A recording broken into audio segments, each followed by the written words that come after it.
Ketua DPD PDI Perjuangan Sumatera Selatan HM Kiri Ramanda buka suara soal penangkapan kader partainya oleh KPK.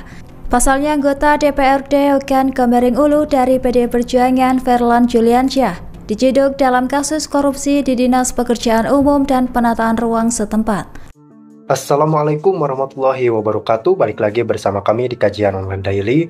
Dan kali ini ada informasi yang sangat menggemparkan bahwa KPK telah berhasil melakukan operasi tangkap tangan atau OTT dan menyergap beberapa oknum yang terlibat kasus korupsi, dan salah satu diantaranya ada fraksi PDI Perjuangan. Tentu saja ini sangat disayangkan mengingat partai ini kan memperkenalkan diri sebagai partai wong cilik, namun ternyata ada salah satu fraksinya yang justru terjaring OTT KPK. Selain dari itu, ternyata skandal kasus korupsi IKTP pun mulai tahap penyidikan baru. Ex-napi mulai dipanggil kembali untuk mempertanyakan pihak-pihak yang terlibat namun belum tersentuh hukum. Tentu saja ada nama Puan Maharani dalam kasus IKTP, karena memang Puan Maharani sempat disebutkan namanya oleh saudara Setia Novanto pada saat melakukan persidangan sebagai terdakwa kasus tersebut. Tentu saja ini menjadi pukulan telak karena beberapa isu kasus korupsi justru menerpa Partai PDI Perjuangan, rekan-rekan. Dan untuk kasus korupsi sendiri, sebenarnya pemerintah Republik Indonesia atau dalam hal ini Pak Presiden Prabowo Subianto serta jajaran tim terkait memang menaruh concern yang sangat tinggi, termasuk pada beberapa kasus korupsi pun Pak Presiden Prabowo Subianto terlihat totalitas dalam mengkoordinir Kejaksaan Agung dan KPK. Ini bukan semata-mata pencitraan atau apapun itu, namun yang jelas baik KPK maupun Kejaksaan Agung ketika memanggil seseorang atau individu dan bahkan menetapkan seseorang tersebut sebagai tersangka, tentu saja itu atas dasar pertimbangan hukum yang berlaku. Karena memang ketika kita ditanya kepada KPK, tentu saja KPK sudah memiliki bukti terlebih dahulu untuk menetapkan seseorang atau individu tersebut sebagai tersangka. Jadi untuk isu atau fitnahan terhadap KPK maupun Kejagung terhadap isu politis jelas-jelas tidak bisa dibenarkan, karena bagaimanapun juga mereka ini adalah lembaga yang independen. Jadi tentu saja kita lihat saja bagaimana cara kerja KPK, dan ketika KPK hanya condong terhadap PDI Perjuangan atau oposisi pun langsung termentahkan. Buktinya Ridwan Kamil saja kan digeledah rumahnya oleh KPK, bahkan itu digeruduk langsung tanpa aba-aba, tanpa apapun, langsung sikat itu namanya. Namun kita lihat bagaimana kasus yang baru saja terjadi terkait Dewan Perwakilan Rakyat Daerah Ogan Komering Ulu Sumatera Selatan tengah menyita perhatian publik. Bagaimana tidak, yang terjadi lantaran Verlan Juliansyah ditetapkan sebagai tersangka kasus korupsi. Diketahui anggota DPRD Oku yang ditetapkan menjadi tersangka usai dirinya terjaring operasi tangkap tangan. Usut punya usut, Verlan ini adalah telah merugikan negara melalui praktek korupsi yang ternyata seorang kader PDI Perjuangan. Nah, kita simak dulu beritanya, rekan-rekan. Jadi beliau ini adalah kader PDI Perjuangan yang memang ternyata terjaring OTT oleh KPK. Namun perlu diingat ketika kita menyiarkan kabar terkait operasi tangkap tangan KPK pada beberapa waktu yang lalu, kita memang mengatakan bahwa KPK dalam penyidikan di sana sudah dikonfirmasi bahwa KPK melakukan pengintaian secara senyap dan benar-benar tidak terbaca, rekan-rekan. Jadi memang para pelaku ini sebenarnya tengah diintai oleh KPK, namun beliau-beliau yang melakukan praktek korupsi secara tidak sadar diintai, dan tentu saja KPK sudah memiliki bukti dan tidak bisa terbantahkan, serta mereka-mereka yang menjadi tersangka ini langsung diseret oleh KPK, ditahan, dan memang tidak bisa melawan, tidak bisa berkoar, karena berkoar pun mau bagaimana jadinya, kan mereka sudah ditetapkan menjadi tersangka, buktinya sudah jelas, dan tentu saja ini kita patut apresiasi KPK, bagaimana KPK dalam melakukan aksi senyap namun benar-benar terbukti hasil kerjanya dan sudah meringkus beberapa tersangka, tidak hanya kader PDI Perjuangan saja, namun ada beberapa oknum ASN pun ikut terlibat dalam kasus korup tersebut. Tidak hanya sebagai kader biasa, dirinya merupakan seorang ketua PDI Perjuangan kawasan Oku Sumsel. Nah, ini berarti beliau ini bukan orang sembarangan rekan-rekan, melainkan ketika sudah diangkat sebagai ketua, apalagi ketua distrik tersebut saja seperti itu, ini merupakan sebuah jabatan yang tidak main-main rekan-rekan, dan tentu saja sebagai partai PDI Perjuangan harusnya melakukan tindakan tegas kepada para anggota yang memang terbukti melakukan tindak pidana kasus korupsi. Diberi jabatan yang tidak main-main serta duduk sebagai anggota DPRD ternyata tidak membuat dirinya memberikan citra baik terhadap partai tersebut. Terbukti rekam jejaknya di dunia politik justru berakhir mencoreng nama baik fraksi PDI Perjuangan di mata publik.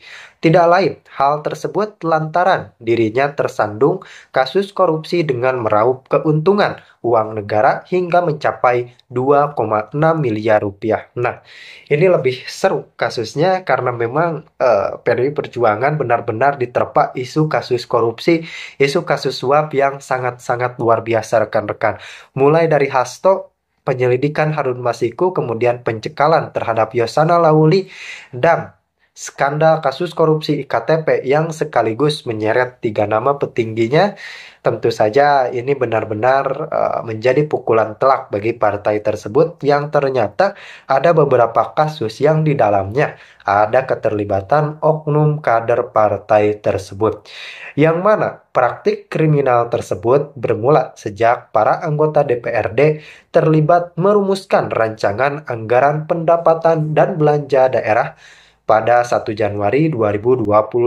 Dalam praktiknya, para tersangka memiliki jabatan di lembaga legislatif Sumatera Selatan mengajukan pokok pikiran ke pemerintah daerah. Diketahui bahwa pokir yang diajukan Julian dan rekannya tidak lain terkait pengadaan barang dan jasa di ruang lingkup Dinas Pekerjaan Umum dan Penataan Ruang. Kemudian rujukan tersebut berubah menjadi proyek fisik yang menjadi instrumen para pelaku untuk melakukan tindak pidana korupsi. Berdasarkan informasi yang dihimpun, proyek yang direncanakan pada program Dinas PUPR ini terdiri dari berbagai lini operasi. Ada sebanyak 9 proyek dari PUPR terkait dengan kasus suap itu. Di antaranya beberapa proyek rehabilitasi rumah dinas bupati dan wakil bupati dan lain-lain rekan-rekan. Nah, kita patut berbicara bijak terkait kasus korupsi tersebut. Kita tentu saja langsung pandangan kita tertuju pada PDI Perjuangan selaku partai dari anggota DPRD tersebut. Namun tentu saja segala bentuk pidana korupsi benar-benar tidak bisa dibenarkan dan tentu saja harus mendapatkan hukuman yang setimpal. Ketika kita berbicara kasus korupsi, kita tentu saja teringat kepada Undang-Undang Perampasan Aset. Kenapa tidak segera disahkan padahal kasus korupsi di Indonesia begitu sangat-sangat menggeliat dan selalu ada. Terbukti bahwa kasus Hasto belum selesai. Kasus Hasto masih menjadi sebuah drama politik. Kini masih ada rekan-rekan. Dan ada lagi terkait kasus fraksi PDI Perjuangan yang memang terlibat skandal kasus korupsi yang merugikan negara sampai 2,6 M. Itu baru audit awal mungkin. Jadi tentu saja ada beberapa potensi kerugian lainnya yang akan menyusul. Nah, jadi bagaimana nih setelah tahu ternyata ada salah satu oknum fraksi PDI Perjuangan yang juga menjadi ketua PDI Perjuangan wilayah tersebut tersandung kasus korupsi. Ini jelas-jelas menjadi pukulan telak bagi kita semua, bagi daerah dan bagi partai sekaligus. Karena bagaimanapun juga kita tentu saja sangat-sangat resah dengan kasus korupsi yang ada.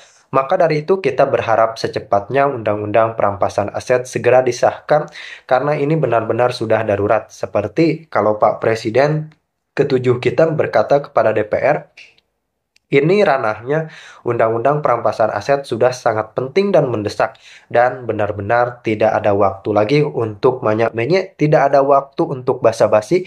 Kita harus dukung Pak Presiden Prabowo Subianto dalam mengatasi kasus korupsi, dan terbukti ya rekan-rekan, Pak Prabowo di awal-awal kepemimpinannya benar-benar membersihkan kasus korupsi secara totalitas, baik yang di kalangan fraksi DPR maupun lembaga lainnya termasuk Pertamina, dan tentu saja ada beberapa kasus korupsi yang sudah terungkap dan berhasil diringkus tersangkanya di era kepemimpinan Presiden Prabowo Subianto dan Gibran Raka Buming Raka. Ini menjadi sinyal positif bagi kita semua, meskipun kita tahu bahwa kasus korupsi seharusnya tidak terjadi. Namun kita beruntung mereka-mereka yang terlibat kasus korupsi ketahuan lebih dulu, dan tentu saja mencegah kerugian negara yang lebih besar. Komisi Pemberantasan Korupsi atau KPK menetapkan 3 orang anggota DPRD Kabupaten Ogan Komering Ulu, Sumatera Selatan sebagai tersangka pada Minggu, 16 Maret 2025. Ketiganya adalah anggota Komisi 3 DPRD Oku Ferlan Juliansyah, FJ, Ketua Komisi 3 DPRD Oku M. Fahrudin, MFR, dan Ketua Komisi 2 DPRD Oku Umi Hartati, UH. Mereka ditangkap dalam operasi tangkap tangan tim penindakan di Kabupaten Ogan Komering Ulu, Provinsi Sumatera Selatan pada Sabtu, 15 Maret 2025. PDIP bukan partai bersih yang bebas korupsi. Banyak politisi PDIP sekaligus kepala daerah terbukti seorang koruptor. Pertama, politisi PDIP sekaligus mantan Bupati Kota Waringin Timur Supian Hadi ditetapkan sebagai tersangka korupsi dengan kerugian negara tembus 5,8 triliun rupiah dan 711.000 US dollar. Supian Hadi meminta uang upeti dari perusahaan tambang besar untuk izin usaha pertambangan atau IUP di wilayah Kabupaten Kota Waringin Timur, Kalimantan Tengah. Kedua politisi PDIP sekaligus mantan Gubernur Sulawesi Selatan Nurdin Abdullah terbukti menerima suap 2,5 miliar rupiah dan 150.000 SGD serta gratifikasi sebesar 13 miliar. Uang hasil korupsi itu diterima Nurdin Abdullah dengan modus meminta biaya operasional Bansos COVID-19 hingga sumbangan masjid. Ketiga politisi PDIP sekaligus mantan Bupati Brebes ditetapkan sebagai tersangka korupsi dengan menggelembungkan pembelian tanah di lingkungan Pemkab Brebes. Kerugian negara dari korupsi politisi PDIP itu mencapai 7,8 miliar rupiah.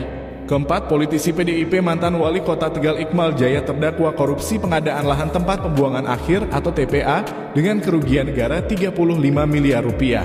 Kelima, politisi PDIP mantan Bupati Cirebon Sunjaya Purwadi Sastra terdakwa korupsi menerima gratifikasi dan suap pembangunan PLTU sebesar 64 miliar rupiah dan TPPU 61 miliar rupiah. Keenam, politisi PDIP mantan Bupati Purbalingga bernama Tasdi merupakan terpidana korupsi karena menerima gratifikasi sebesar 1,195 miliar rupiah dan menerima suap 112 juta rupiah. Tasdi merupakan kepala daerah sekaligus terpidana korupsi yang justru membuat Ketum PDIP Megawati Soekarno Putri bangga menceritakan Tasdi sebagai sopir truk yang berhasil menjadi kepala daerah pada HUT ke-50 PDIP. Jangan keliru, PDIP isinya ternyata para politisi yang juga doyan korupsi.